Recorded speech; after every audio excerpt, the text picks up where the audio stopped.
every single person who ever came on my show, and I hear there's like 37,000 guests I've talked to, a lot of them came from dysfunction, and a lot of them wouldn't appear to be teachers, but every one of them had something to say that was meaningful and valuable and that I could use to grow myself into the best of myself, which is what all of our jobs are. Your number one job is to become more of yourself and to grow yourself into the best of yourself.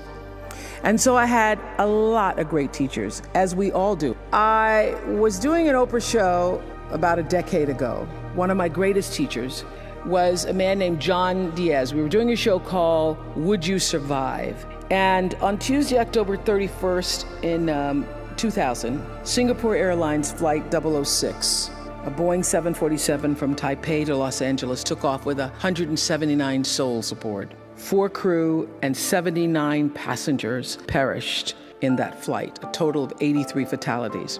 There was a typhoon rolling through at the time, and the plane went down the wrong runway. Now, what's interesting, John Diaz was on that plane, and he had several indications, whispers, that he shouldn't have gotten on the plane, but he did anyway. He got on the plane, and he managed to be one of the survivors. And on the Oprah show, I was asking him, what do you think it was that you were one of the survivors? And I said, do you think it was your position on the plane? Because he was in first class and he was sitting on the right next to an exit door. And he said, yes, I think it might have been the position of the plane. And also my quick thinking, he says, and the fact that I didn't stop moving. So I said, you don't believe, you're not a religious man, you don't believe that there was some kind of divine intervention going on there? He goes, no, I'm not a religious person. I do not believe that it was anything divine. I don't believe that. I did see, he said, as I got knocked back into the plane, that it looked like Dante's Inferno, with people strapped into their seats and just burning.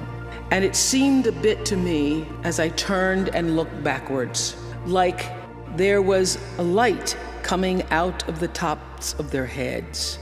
I guess you could call it an aura was leaving their bodies, and some lights were brighter than others.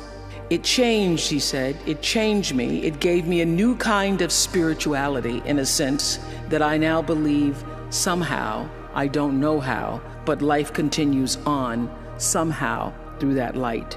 And I thought, I'm not a religious man, but I thought the brightness and dimness of the auras were how one lives one's life, so to speak. So that's one of the major things that really has changed with me since then, he says. I want to live my life so my aura, when it leaves, is one of the brightest ones. I got chills when he said that.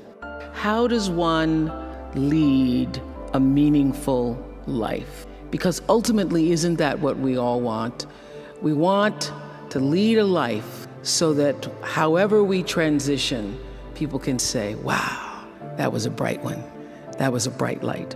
First of all, I think that it comes from a deep sense of awareness about who you are and why you're here.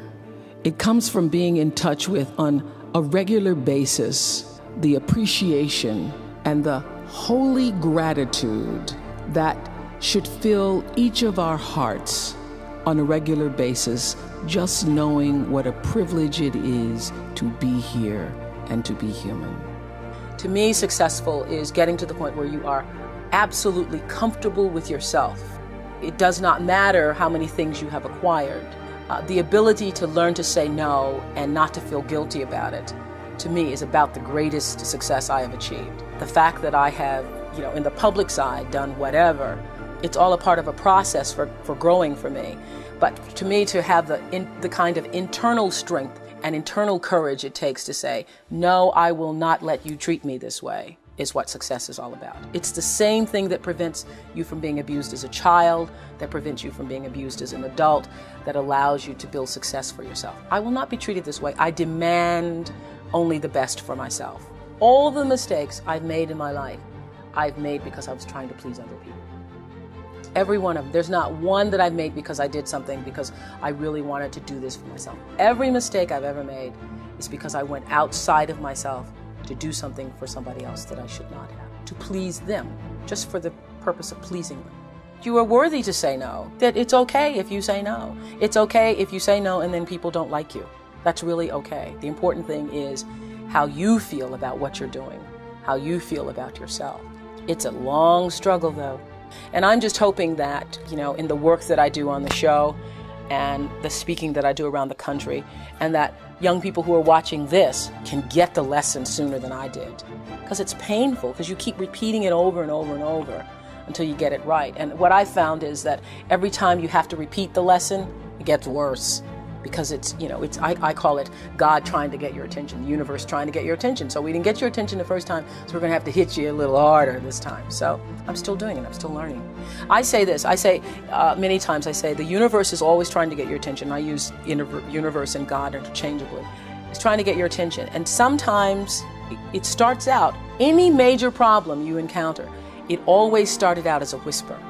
By the time it gets to be a storm, you've had a pebble knock you upside the head, you've had a brick wall, you've had the house to fall down, and before you know it, you're in the eye of the storm. But long before you're in the eye of the storm, you've had many warnings, like little clues. So now my goal in life is to not to have to hit the eye of the storm, is to catch it in a whisper, to get it the first time. And getting it comes from understanding I think the one thing that has allowed me to certainly achieve both material success and spiritual success is the ability to listen to my instinct. I call it my inner voice.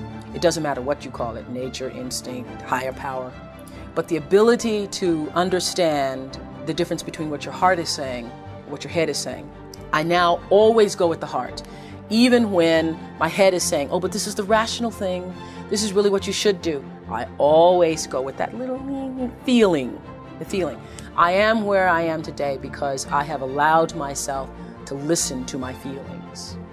I feel that luck is preparation meeting opportunity. One of the biggest lessons I've learned recently is that when you don't know what to do, you should do nothing until you figure out what to do.